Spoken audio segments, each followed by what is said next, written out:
Bueno, si no hubiera, pues vámonos al siguiente punto, de favor, compañero. Una de las cosas que presentamos aquí fue lo de que la CONAFOR le echaría un grito a esa comisión para lo del reglamento, y que se incluya en la siguiente sesión, ahora sí, la propuesta de mantener el reglamento.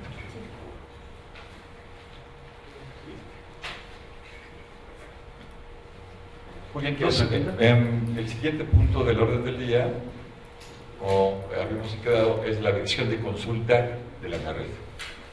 Tiene la palabra CONAFOR, en particular Jaime Febrino. Gracias, Sergio. Se defienda. Sí, efectivamente, nosotros en la sesión de diciembre habíamos quedado de enviar la versión el 8 de febrero, cosa que no hemos podido lograr porque estamos terminando los ajustes internos en la CONAFOR para poder decir esto sí va, esto no va. Estamos en los últimos ajustes. Tengan la confianza de que cuando la tengamos liberada al interior, la haremos llegar inmediatamente. Aunque no haya sesión de CTC, le enviaremos al grupo para que la conozca. ¿Pero no podemos poner una fecha por ahí? Mira, la otra... Yo quisiera que yo hubiera estado desde el año pasado. Yo esperaría que no más de 2 semanas estuviera lista. Yo esperaría, pero en algunos meses, como en esta ocasión, sale de mi control. Los procesos de autorización interna se van retrasando y no hay mucho que pueda hacer yo. Pero yo esperaría que ahora sí en un par de semanas esté lista. Es lo que les puedo ofrecer ahora. Pero porque hay un poco de diálogo, pero esa versión, digamos, esa revisión ustedes ya la han terminado, está más bien en el proceso de revisión dentro del equipo ya más grande. Exactamente. Parte del área que se ha dedicado a exactamente. Y acabaron. Exactamente, sí, nosotros ya terminamos y está en una revisión más arriba. Bueno, vamos a la solicitud de que si en algún momento, aunque ya no estuviera la última firma, se pudiera circular como para que en el CTC, digamos que hemos estado en los procesos y se dan al seguimiento, se pudiera compartir, sería buenísimo. Okay. Sería como una buena señal, digamos, como aliados de la CONAFOR, como partícipes de ese proceso, digamos, no nos la hagan saber ya cuando se lance a todo el mundo, una pequeña diferencia, creo que sería una buena señal. Ok, claro. Lo podemos como versión preliminar. Ok, lo podemos evaluar y me parece buena idea. Como les mencionaba Sergio hace un momento, la idea ahora no es presentarles el texto en la red, sino los grandes rubros donde hubo modificaciones. El CTC fue uno de los grupos más activos en la revisión de la ENARED, entonces muchas de esas cosas pues, son las mismas que el grupo propuso. Siguiente, por favor. Quiero hacer énfasis en cómo ha sido el proceso de construcción de la ENARED, porque eso nos da una referencia para entender cómo está estructurada. A diferencia de otras estrategias, otros instrumentos de planeación del gobierno federal, pues no necesariamente como si lo ve alguien experto en planeación, a lo mejor no cumplen algunos de los requisitos para decir esto es un documento de planeación que cumple todas las características de estilo, de forma. Y no lo hace porque ha cumplido y ha tratado de recopilar inquietudes y necesidades de diferentes actores. Entonces hay algunas secciones que parecen más cargadas que otras por esa misma necesidad de algunos sectores, para que eso quede realmente bien plasmado y se tenga la seguridad de que va a ocurrir de esa forma. Hay otros que ya que hay menos diferencias entre los diferentes actores y entonces queda más claro en menos palabras.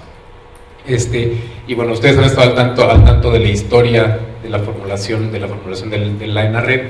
De la versión de julio del año pasado se recibieron muchísimos comentarios que fueron integrados para esta última versión que estará lista, espero que muy pronto, que ya la podamos compartir. En términos generales, creo que saltó una. Sí. ¿No? A ver, ¿no? Ustedes vete. ¿Para más? Sí. Quedaron las mismas secciones y los mismos componentes. un marco de referencia, una introducción, un marco institucional, las orientaciones de red en México, y una sección de para qué es la NRAD y qué se espera de la NRAD y de red. Y en los componentes quedaron la misma estructura de componentes. Aquí tuvimos discusiones con varias personas y varios actores de por qué no separar algunos, mezclar otros, cambiarlos de orden, y decimos que la forma en que estaba pues atendía la mayoría de las necesidades, tanto de los actores involucrados en las opiniones como del mismo gobierno federal. Detalles, por ejemplo, se ajustaron los nombres, por ejemplo, de los componentes 6 y 7, pero bueno, en términos generales la estructura es la misma. Siguiente. Ahora sí, siguiente. Entonces, de las modificaciones principales que se hicieron, siento que tapo a todos, alguien tapo siempre, ¿verdad? Es una actualización del marco legal, es decir, recuerden que la versión, el origen de la versión que se revisó en julio tenía más de un año de que se había escrito, entonces algunos instrumentos no estaban actualizados o se estaban utilizando los que ahora no son vigentes. Entonces hizo una actualización del marco legal de instrumentos de planeación. Hasta ahora, como está, va a tener que, para la versión final, va a tener que tener otra nueva actualización de algunos datos específicos, por ejemplo, del PEC, del nuevo PEC, que si bien ya se dio a conocer, por ejemplo, el C3 no es público todavía y no está incorporado esto, o al menos no con la claridad y con los detalles que están en el PEC, no están completamente plasmados en esta versión de la red, que se tendrá que actualizar en su momento. Y así, muy probablemente también haya otros datos, actualización de datos específicos. También en el transcurso del año anterior a ha habido una actualización de datos específicos de emisiones, de tasas de deforestación, algunas afinaciones que han sido incorporadas y que probablemente tenga que incorporarse otras nuevas si se logra alguna afinación de datos para la versión que se publique ya al final de este año o principios del año siguiente, después de la consulta. Otro punto importante que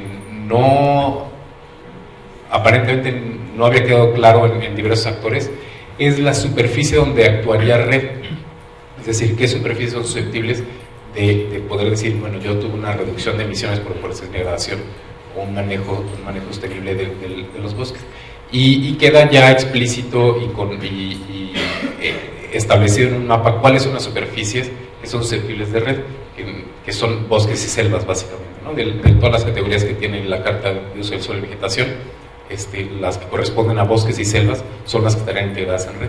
No estarían incluidos zonas áridas, por ejemplo, ¿no? Zonas áridas. Aunque sabemos y sabemos que también tiene un contenido de carbono, y por ser una gran superficie de México, tiene una cantidad considerable de carbono, pero el esfuerzo que se tiene que hacer para mantener una misma cantidad de carbono en zonas áridas, pues no es igual al esfuerzo que tiene que hacer en zonas de bosques y selvas. También se incorporaron especificaciones sobre género en todo el territorio. No, selvas bajas está incluido. Sí, no, como bajas está. Sin importar la categoría si tiene alguna categoría de conservación, ¿no? De eso no importa, entra, sí, entra. Sí, no, eso no. Como sabemos, el que tenga una categoría de conservación, especialmente como área natural protegida, no garantiza su conservación, ¿no? Entonces podrán hacerse estrategias específicas para esas zonas dada la categoría de conservación, pero no están excluidas por eso. También se incorporaron especificaciones sobre género por todo el documento, aunque ya había algunas menciones, con esas especificaciones queda un poco más claro en varias secciones. Siguiente.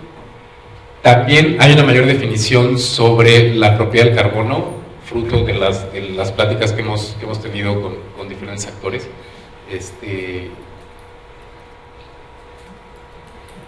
Aquí Aquí, bueno, en el ENARRED que he establecido, como ya lo hemos platicado varias veces, que el carbono que está capturado en bosques y selvas, pues es propiedad del dueño del terreno, ¿no?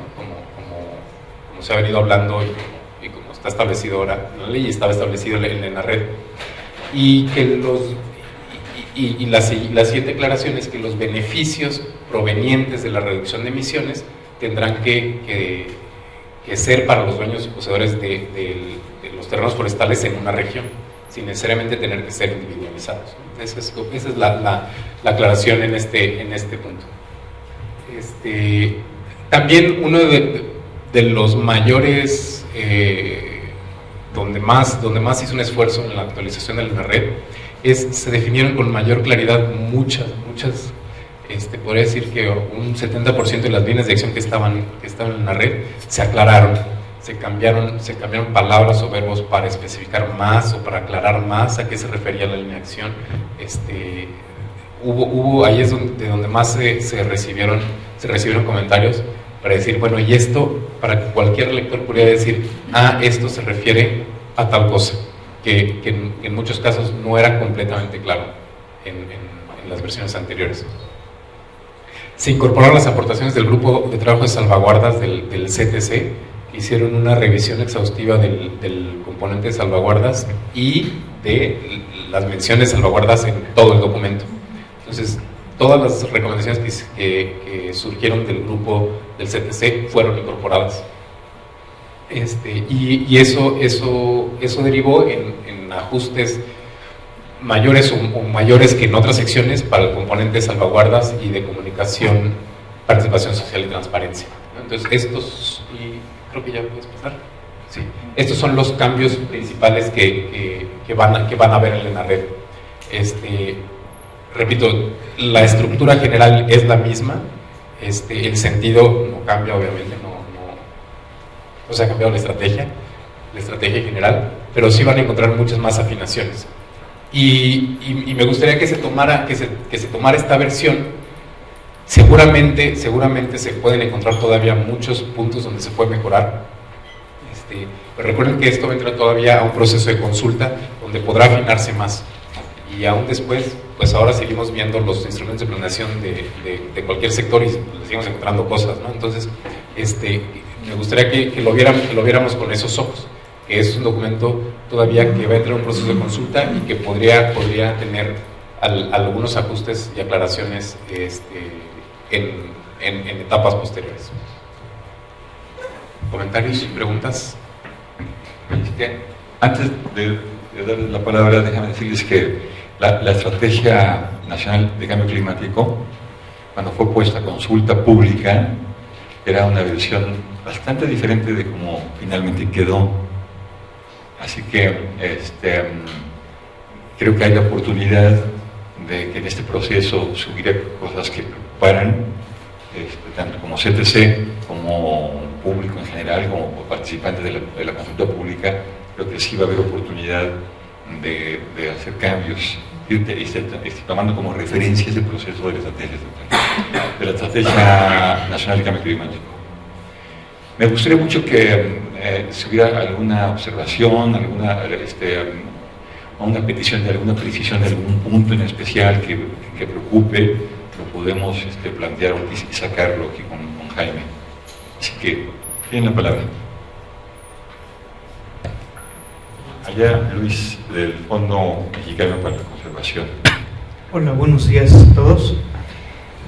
Me perdí en una parte de entender o saber, más bien preguntar sobre los derechos de propiedad del carbono. ¿A quién consultar? ¿Qué tanto consultaron a los propietarios? ¿Qué tanto se abrió esa parte de análisis cuantitativa, de valoración económica, todos sus diferentes aspectos? Si nos pudieras platicar un poquito más para poderlo dimensionar un poquito más, por favor. No se hizo una consulta explícita con dueños de terrenos forestales. Más bien ha sido una discusión conceptual también basada en lo legal, en lo que establecen acuerdos internacionales, para decir por dónde vemos, siguiendo la estrategia, ahora la red, por dónde conviene más que sea el camino para México. Esta discusión estuvo apoyada por diferentes actores, no a nivel de propietarios, sino de organizaciones de la sociedad civil, de gobierno, sí, algún representante de propietarios, pero no fue una consulta extensiva como preguntas. No sé si con esto lo resuelvo, ¿sí? ¿Alguien más?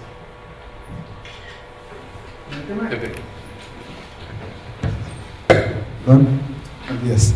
El tema de salvaguardas, ¿se incluyeron las salvaguardas de Cancún y las que están consideradas dentro para el Banco Mundial? También, esa es una pregunta. Sí, ¿cómo está, Ana Carla? ¿Puedes? No, las salvaguardas que se incluyen en la estrategia red son las 7 de los acuerdos de Cancún, más otros principios que traía la visión red y lo que viene en el 134 bis. Entonces, mucho más como los compromisos internacionales y nacionales que nosotros tenemos, y pues todo eso abarca en cierta forma políticas operacionales de otras instituciones multilaterales, ¿no? Entonces ya esas iban a ser muchas más, entonces ya nada, nos vamos con esas dos. Gracias, Ana Carla.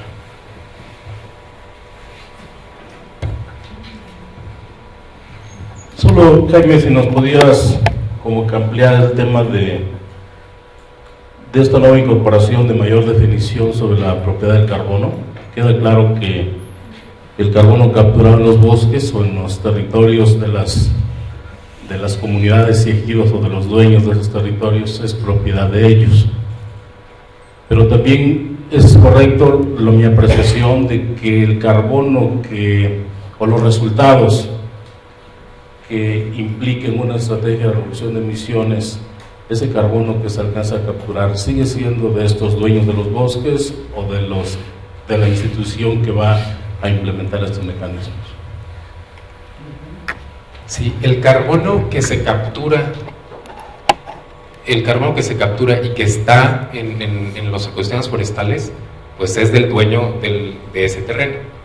Creo que en esa parte no hay duda, incluido lo que se capture en el periodo. O sea, eso no hay, para nosotros no hay discusión, ¿no? Independientemente de cómo se haya logrado, de quién ha hecho inversión, por dónde ha venido, ese carbono es del dueño del terreno. Una cosa muy diferente es las emisiones evitadas. Las emisiones evitadas son lo que hubiera ocurrido en el futuro en la ausencia de acciones que estoy planeando ahora. Desde la definición empieza la incertidumbre, y sabemos que la deforestación no se puede saber exactamente ni dónde ocurrirá, ni dónde hubiera ocurrido, si estamos en un momento del futuro, dónde hubiera ocurrido en la ausencia de las acciones. No lo podemos saber en terrenos específicos, por ejemplo, en la propiedad o en un ejido, no podemos saber específicamente ni cuánto ni dónde hubiera ocurrido, pero sí podemos establecer tendencias en regiones más grandes. Entonces, por eso mismo, las emisiones evitadas no se pueden adjudicar directamente a un propietario o a una comunidad, sino a una región. Entonces, esas emisiones evitadas, los beneficios de esas emisiones evitadas, tienen que llegar a esa región. No como serías a la institución o al gobierno, no. O sea, los beneficios de esas emisiones evitadas tienen que llegar a la región. Y lo que menciona, no necesariamente de manera individualizada, pero sí en la región.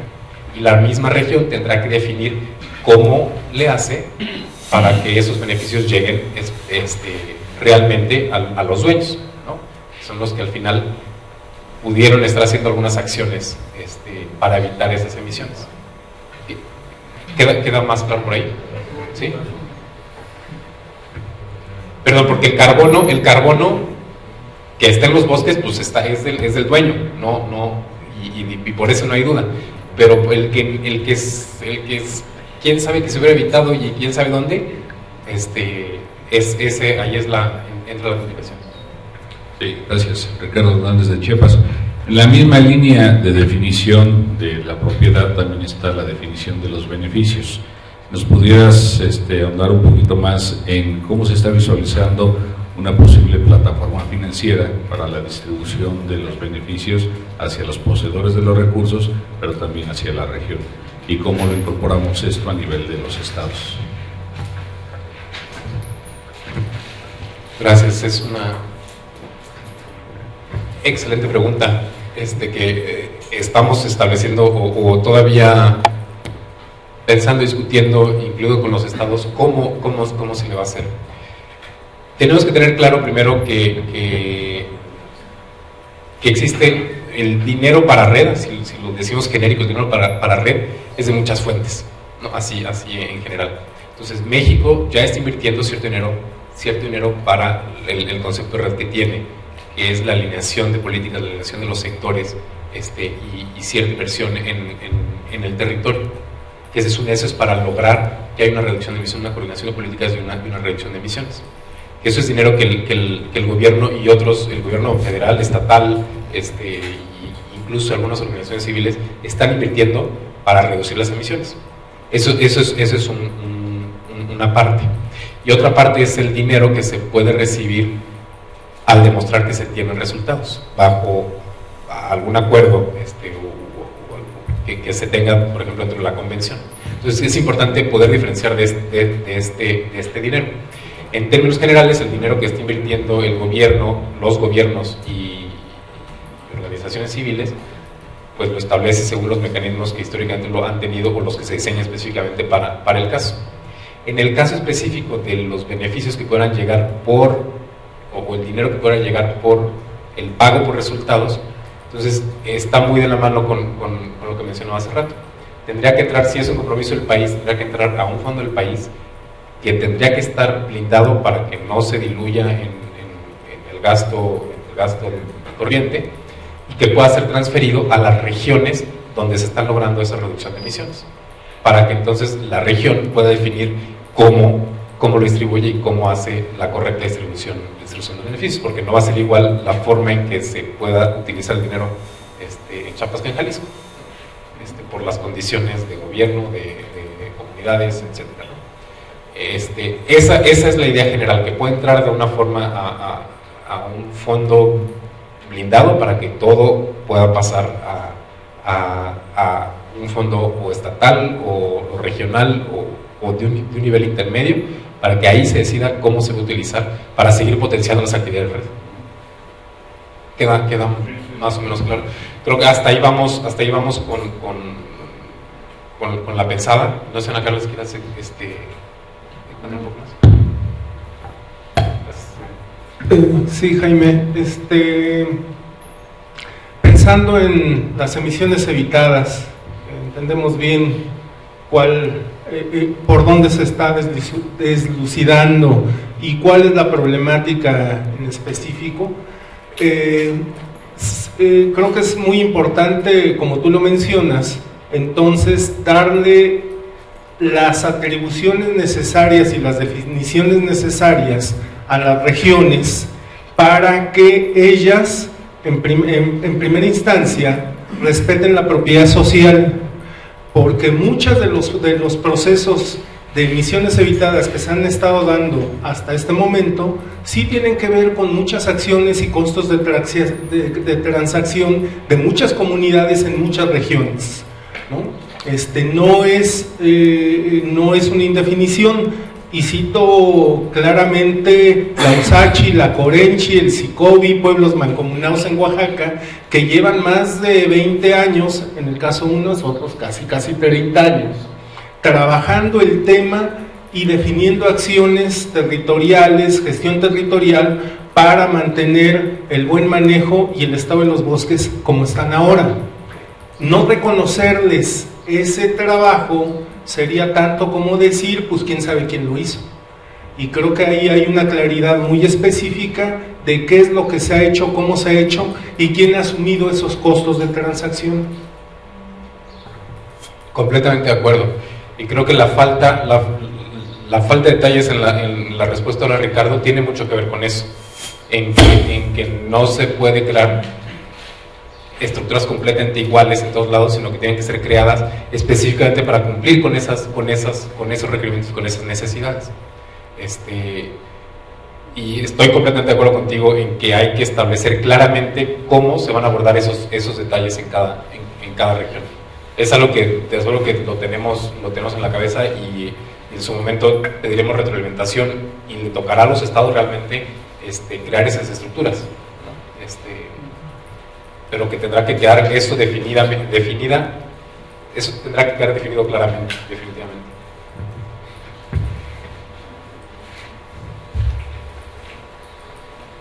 ¿Nadie más? Bueno, pues muchas gracias. Muchas gracias, Jaime.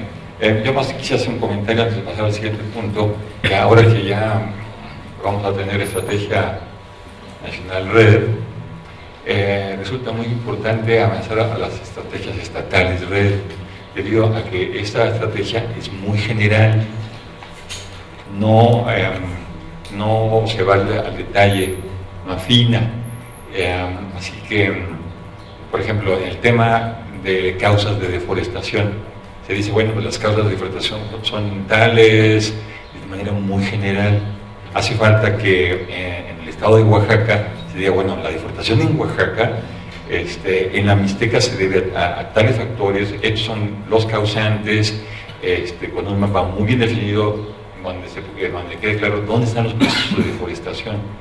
La estrategia nacional no llega para nada a ese detalle, así que si queremos efectivamente avanzar algo que nos sirva en términos de deforestación y degradación, es importantísimo la consolidación de documentos aprobados por los estados, no solamente en el tema de causa de deforestación, sino en cada uno de esos renglones, el mecanismo financiero, el mecanismo de bajar los beneficios, el tema de las salvaguardas en particular, cómo es que se van a aplicar en el estado. Así que habrá estados que por algunas razones no quieran desarrollar su propia estrategia, así que tendrán que acotarse a lo que la federación entienda que le corresponde a ese estado. Así que si se quiere jugar un papel mucho más protagónico en el tema de red, es sumamente urgente que los estados tengan su propia estrategia claramente definida y aprobada, de tal manera que puedan negociar frente a la federación la orientación de las acciones. Cuando venga la federación a desarrollar algo, el Estado dice, sí, federación, muy bien, pero aquí tenemos una estrategia aprobada que dice que va por acá la cosa. Así que, bueno, esa es mi recomendación, que durante este año, en este proceso de afinamiento de la estrategia nacional, se pudieran avanzar de manera significativa en la definición de las estrategias centrales. Y bueno, y para la gente que no conoce, vale la pena sacar a la luz de que el estado de Chiapas tiene pasos bastante importantes en la definición, en la integración de su estrategia. Le faltan todavía muchos pasos, pero tiene acciones importantes hacia la definición de su propia estrategia. También Quintana Roo, también Campeche. Creo que Yucatán está un poco en la zona regional, un poco más atrás. Sin embargo, Oaxaca también ha hecho algunos pasos iniciales de arreglos, de acuerdos hacia la definición de una estrategia estatal. Muy bien, así que... ¿Grados?